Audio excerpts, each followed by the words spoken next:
मैं शिवकांत गौतम आप सभी का स्वागत करता हूं। आपने लॉगिन किया है वन इंडिया यूट्यूब चैनल। संग्राम सिंह ने लास्ट मैन स्टैंडिंग मैच जीता। जिंदगी में अगर कोई एग्जाम्पल सेट करना हो, देखना हो कि हम आगे कैसे बढ़ सकते हैं, तो जब ये 7 साल के थे, संग्राम सिंह की बात कर रहा हूं, तो व्हील चेयर पे थे। आज दुनिया में इतनी बड़ी फाइट जीत कर आए हैं, देश का नाम रोशन किया है और एक से एक कारनामे किए हैं। बेस्ट एथलीट भी रहे हैं, कॉमनवेल्थ में भी जीते हैं।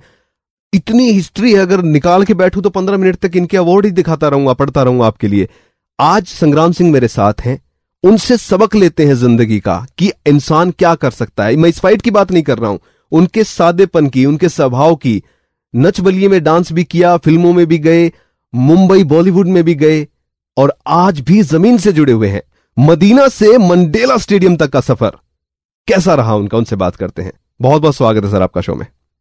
थैंक यू सो मच भाई यार, के ये तो अच्छी बात है कि आपसे भाइयों से बात कर रहा हूँ। जी, भाइयों का मतलब गुमान हो जाता है। मैं भी कई बार गुमान इसलिए कह रहा हूं कि ताकत के साथ साथ जिस तरीके से आप एक सच्चे दिल से जो बोलते हैं, मतलब जैसे आप दिखते हैं दिल से भी वैसे ही हैं, बोलते भी वैसे ही हैं। सबसे पहले तो मदीना गांव से मंडेला स्टेडियम तक पहुंचने का जो सफर है, उसके बारे में कभी सोचा था आपने जब बचपन में थे, और आज इस मुकाम को हासिल किया आपने जो?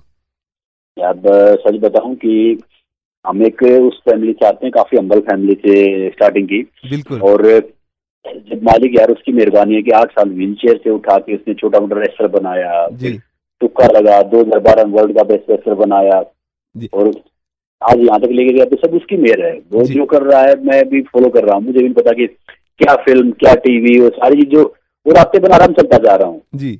ये तुक्का शब्द निकालो भाई पहले तो, क्योंकि ये तुक्का नहीं है, ये आपकी मेहनत है। जिस तरीके से आपने बोला, मैं हिसार का रहने वाला हूं, तो मदीना मेरा आना जाना रहता है और वहां पर संग्राम सिंह संजीत के बहुत किस्से हैं, कहानियां भी हैं। और वहां का युवा जो है ना, सुबह 4 बजे उठ के दौड़ लगाता है। हर कोई संग्राम सिंह बनना चाहता है। तो तुक्का नहीं, आपकी मेहनत है। कितना मुश्किल चाह रहा हूँ कि मैं जिंदगी में, देखो मेरा एक मोटिव यही है कि मालिक की वजह से अभी मैं कोशिश करूंगा, जितने एस्पायरिंग स्पोर्ट्स पर्सन हैं, मान लो उनका जरिया बन गया मैं, 20 का जरिया बना स्टार्टिंग में पहले साल, उसके माँ बाप, उसके भाई बहन, उसकी बीवी, उसके बच्चे, यानी पहले साल 100 व्यक्ति का जरिया बना रोजी रोटी, अगले साल 200 का, 500, 1000, लाख, करोड़, अरब। तो इस जिंदगी में आना सफल हो जाएगा यार, ये मेरा अल्टीमेट ड्रीम है फिलहाल। जी, ये ड्रीम पूरा हो भी रहा है, आपको मैं विश्वास दिलाता हूँ, क्योंकि हम लोग आपको फॉलो करते हैं। तो ये ड्रीम जो आज का बच्चा जो है हर फॉलो कर रहा है आपको, ड्रीम पूरा कर रहे हैं आप।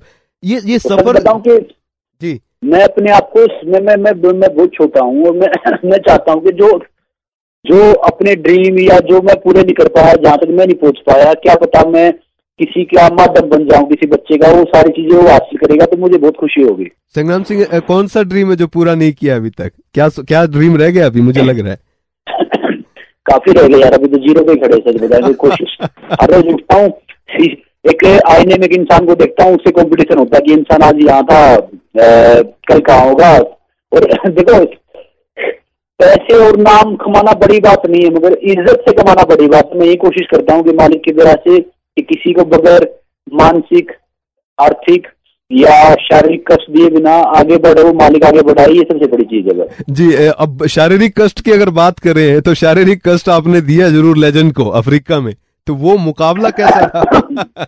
उस मुकाबले में बताऊं कि देखिए, तो मेरी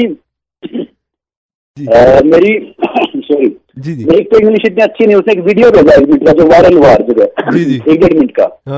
तो उसमें कुछ आदि धमकी वमकी पता नहीं क्या क्या दे रखा, क्या क्या कुछ मुझे कम समझ में आया। मैं गया, फिर स्टार्टिंग में पहुंचा तो वो तो ऐसा लग रहा था कि, हालांकि नो डाउट बड़ा रेसलर है, वो अच्छा है, देख रहे थे वहां लोकल क्राउड का सपोर्ट हमें था, तो वो लग नहीं रहा था कि मतलब कि मैं उसको, तो ऐसा लग रहा था कि मतलब ऐसे ही नॉर्मली, कुछ समझ ही नहीं रहा था जी। तो स्टार्टिंग से उसकी बहस हो गई, थोड़ा सा नेशनल एंथम की उससे, तो शुरुआत से बहस हुई और 5-7 मिनट तो उसने बहुत फेंके मारा यार, इधर से उधर, उधर से इधर। तो मैं जब भी मार रहा था, मैं उठ रहा था, मैं सोच रहा था देखो चैंपियन वो नहीं जो मार रहा, चैंपियन वो है जो उठ रहा है बार बार। जी जी, कोशिश करो। फिर एक टाइम ऐसा आया, और जो बाहर के ना जो गोरे वगैरह ना खून देख के पागल हो जाते हैं, उसकी नाक पे थोड़ा सा लग गया। तो फिर मैंने देखा ये इसकी कमजोरी है। हालांकि रूल के हिसाब से आप सीधा पंच वगैरह मार नहीं सकते, मगर वो फाउल खेल रहा था स्टार्टिंग से। जी जी। और ये फाइट थी लास्ट मैन स्टैंडिंग। तो जो उसने एक मारा तो फिर मैंने उसकी नाक पे फिर दिया दूसरा जी। फिर तीसरे में तो खून की धार आई बिल्कुल उसमें रिंग में, और फिर नहीं उठ पाया।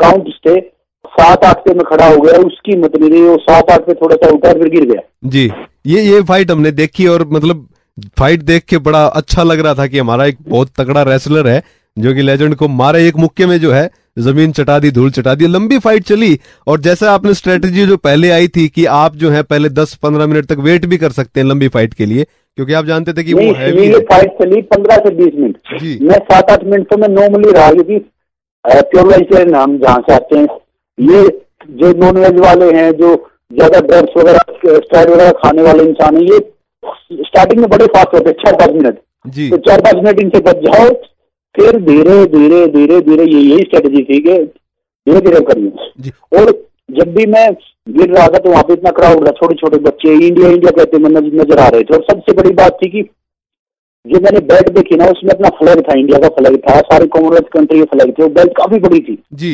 मैंने सोचा यार ये बेल्ट तो लेके जानी है इंडिया, आज तक इतनी बड़ी बेल्ट तो मिली नहीं है। और आप कामयाब हुए, बहुत बहुत बढ़िया फाइट थी और कामयाब हुए, इसके लिए बहुत खुशी। अच्छा, एक संग्राम सिंह ये बताओ कि खाने की जहां तक बात की, आजकल जो है नॉन वेज, हरियाणा में तो हालांकि जितने पहलवान हैं, अपने पहलवान भाइयों से बात होती रहती है, सभी कहते हैं कि वेज खाते हैं, आपकी खुराक क्या है?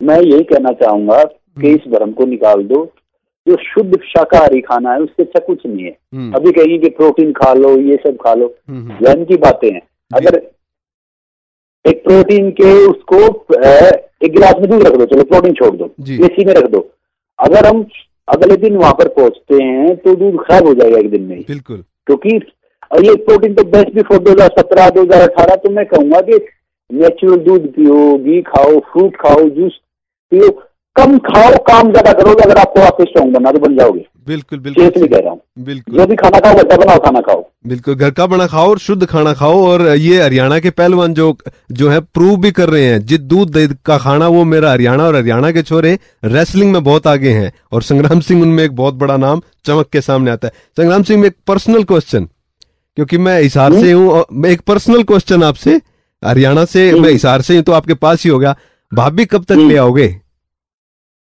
शादी कब कर रहे हो? भाभी जी कब तक ले आओगे? शादी कब कर रहे हो? एंगेजमेंट किया था पिछले साल, तो मैं सोच रहा हूँ, क्योंकि खबर आई थी जी, वो सेटल हो जाए इस साल के एंड में, सोच रहा हूँ शादी करने। ओहो, तो मतलब सूट सिलवा लें शादी के लिए, तैयार हो जाएं नाचने गाने के लिए। बिल्कुल सिलवाओ यार, ये देखो दिक्कत वाली बात ही नहीं है, मालिक जब चाहेगा तब होगा, ये अपने आप में कुछ थोड़ी है जी कि ये चीजें कर ले। बाकी मैं भी ये सोच रहा हूँ कि मान लो मैं वैसे इंटरव्यू देता या वैसे बोलता तो फायदा क्या होगा कि जितने एस्पायरिंग स्पोर्ट्स पर्सन है, एक गांव से बच्चा जो ड्रीम ले रहा है, वो ये सोचेगा कि वो बहुत आगे पहुंच सकता है। मैं थोड़ा सा मैंने किया तो बहुत आगे कर सकता है। तो मैं चाह रहा हूँ कि इंडिया में ऐसे कुछ लेके आऊं कि हर जगह छोटी छोटी अकेडमी हो, जहाँ पे गरीब बच्चा फ्री ऑफ कॉस्ट आगे सीख सके, उनके डाइट का उसका बर्डन थोड़ा सा दूर हो जाए। तो मेरी प्लानिंग यही है। और बाकी जो शोज कर रहा हूँ, मेरी 2 फिल्म आ रही है, एंटरटेनमेंट में हूँ, तो एंटरटेनमेंट एक अच्छा माध्यम है हर घर तक पहुंचने का। अभी रेसलिंग को कम आदमी फॉलो करते हैं, तो पता है क्या करते हैं, छोटे बच्चे हो, रेसलर जो बिग बॉस में आया था, नच बलिए में आया था, जिसकी फिल्म आ रही है, उस शो में आया था। तो इंटरटेनमेंट एक अच्छा माध्यम, और अभी मेरा काफी बड़ा शो आ रहा है मालिक की तरह से डिस्कवरी चैनल पे जी, मेरा और ऋतिक रोशन साहब का। तो ये चीजें एक पब्लिक में बूस्ट करती हैं, अच्छा करती हैं। ये संदेश तो जाएगा, पक्का जाएगा। और ये आप जिस तरीके का आप इंसान हैं, जो बातें आप करते हैं टीवी पे तो हम देखते रहते हैं, आज आपसे रूबरू बात की है, उसमें भी सच्चाई जो दिल से झलकती है, और जो आपके विचार हैं, जो आप सोच रहे हैं आगे पहलवानों के लिए और देश के लिए, वो वाकई में सलाम करने लायक है। हाँ संग्राम जी, मैं अंकुर बोल रहा हूँ। सबसे पहले तो आपको बहुत बहुत बधाई कि आपने इतना बड़ा कारनामा किया है। ठीक है, बस थैंक यू जी। ये कारनामा हमने नहीं, आप सब ने किया मिलके यार। तभी ये तो आपका बड़प्पन है कि आपने इतना वो ओहदा दिया देश को, ये सब कुछ। लेकिन बस आपसे एक चीज पूछना चाह रहा था मैं कि आप रेसलर हैं, एक बहुत जाने माने, ठीक है, और अभी आप एक रियलिटी शो में डांस भी कर रहे थे, ठीक है, तो एक रेसलर के लिए डांस कर पाना कैसा अनुभव रहता है? यार वाकई बहुत टफ था। और क्या हुआ कि वो शो पाल को करना था, मुझे करना नहीं था, क्योंकि मैंने कभी बारात में डांस नहीं किया, कभी वैसे डांस नहीं किया, तो डांस का शो था। फिर मैंने देखा कि एक स्पोर्ट्स पर्सन है तो कुछ भी कर सकता है, तो मैं उस शो में अच्छा कर रहा था, मगर मजबूरी थी मेरी, फायदा कॉन्ट्रैक्ट था, इसलिए मुझे शो छोड़ना पड़ा बीच में। अगर आफ्टर पीटी वीटी करके आफ्टर चला गए तो काम चला रहा था उस शो में। नहीं, आप अच्छा डांस कर रहे थे संग्राम, ऐसी बात नहीं है। और दूसरी बात ये, आप बिग बॉस में थे, ठीक है, बिग बॉस के घर से जुड़ी कोई चीज शेयर करना चाहेंगे जो आपको लगता है कि हाँ ये चीजें बाहर नहीं आई थी? नहीं, बिग बॉस का ये था कि देखो कोई भी शो है, कोई भी जितना शो है, बाकी मैं जानता नहीं कि कितना उसमें वो है अपना, क्या बोलते हैं कि पब्लिक, जैसे कहते हैं कि बिग बॉस की घर है। बिग बॉस में ये था कि उस शो में बाहर की दुनिया को कुछ पता नहीं चल रहा था कि क्या हो रहा है, क्या नहीं हो रहा है, कि क्या चल रहा है। अब ये मुझे पता नहीं था कि कौन कितना, ये वोटिंग सिस्टम कितना फेयर है, कितना फेयर नहीं है, ये सारी चीजों का मुझे पता नहीं। लेकिन हर शो की बता रहा हूँ। लेकिन आपने भी पॉलिटिक्स बहुत किया था घर के अंदर। आपने भी घर के अंदर पॉलिटिक्स बहुत किया था। घर के अंदर पहुंचते ही पॉलिटिक्स बहुत किया था आपने घर के अंदर। नहीं यार, मैं कोई पॉलिटिक्स करता नहीं, जैसा वैसा ही रहता हूँ। नहीं, आपकी टांग खिंचाई कर रहे थे संग्राम, आपकी टांग खिंचाई कर रहे थे। वाकई में पॉलिटिक्स तो हमने शो देखा है, आप जैसा सीधा इंसान शायद ही बिग बॉस में गया हो आपसे पहले। अरे सही है यार, अगर मेरा भाई भी गलत होगा या पिताजी भी गलत होगा तो बोलूंगा ये चीज गलत है तो गलत है। बिल्कुल सही बोला आपने बात। अच्छा, बस एक सवाल और संग्राम जी आपसे, कि जो देश के युवा जो आज की डेट में रेसलिंग में अपना करियर बनाना चाहते हैं, उनके लिए कोई टिप्स देना चाहेंगे आप? मैं रेसलिंग के लिए नहीं, मैं जो किसी फील्ड में अपना करियर बनाना चाहते हैं, मैं उन सबसे एक ही बात कहना चाहूंगा कि यार कभी गिव अप मत करो। बिल्कुल, जिंदगी में कुछ भी आए, अपने सपनों को कभी गिव अप मत करो, कोशिश करते रहो। कहते हैं ना, कभी एक आखिरी चाबी ताला खोल देती है। बिल्कुल। तो सामने वाला ये कहे कि आप ये काम नहीं कर सकते तो समझो 200% आप वो काम कर सकते हो। बिल्कुल। और संग्राम सिंह खुद जीता जागता उदाहरण है उस चीज के कि कुछ भी असंभव नहीं है। जो आज संग्राम सिंह है और आज से 15 साल पहले जो संग्राम सिंह थे, उनमें जो अंतर है वो एक जीता जागता उदाहरण है इस चीज का। संग्राम सिंह नहीं, ऐसा तो कुछ है नहीं यार, मैं तो बहुत छोटा हूँ। मैं तो कह रहा हूँ कि मतलब गिव अप मत करो, एक पॉजिटिव एटीट्यूड रखो जी। हर चीज संभव है जिंदगी में, कोई ऐसी चीज है ही नहीं कि जिसको हम नहीं पा सकते या जिसे हासिल नहीं कर सकते। कोशिश करते हो बशर्ते। चलिए जी संग्राम सिंह, आप बहुत कामयाबी हासिल करें, दुनिया में नाम हो और भारत देश का झंडा ऐसे ही आप लहराते रहे हर जगह जहां पर भी आप फाइट लड़ें। बहुत बहुत धन्यवाद। चलो भाई यार, प्रे करो सब। Thank you so much. बिल्कुल बिल्कुल, दिल से कोई अच्छा काम करे तो बताना। कोई बच्चा पढ़ना चाहता हो या कोई दिक्कत हो, मैं इतना बड़ा आदमी नहीं हूँ, मगर फिर भी एक्चुअल फाइनेंशियल कारण में कोई प्रॉब्लम हो तो बताना यार, वो सब आगे होगा। मैं खुद कोशिश कर रहा हूँ कि जितने बच्चों का जरिया बन जाए, अच्छी बात है। बिल्कुल, वन इंडिया परिवार की तरफ से बहुत शुभकामनाएं और आपके हर नेक काम में वन इंडिया परिवार आपके साथ। बहुत बहुत धन्यवाद sir. Thank you so much भाई यार, थैंक यू। ये थे हमारे साथ रेसलर संग्राम सिंह। जिस तरीके का व्यक्तित्व है वैसी ही बातें भी करते हैं, मजबूत इरादों वाले इंसान हैं। फिलहाल वन इंडिया पॉडकास्ट में इतना ही।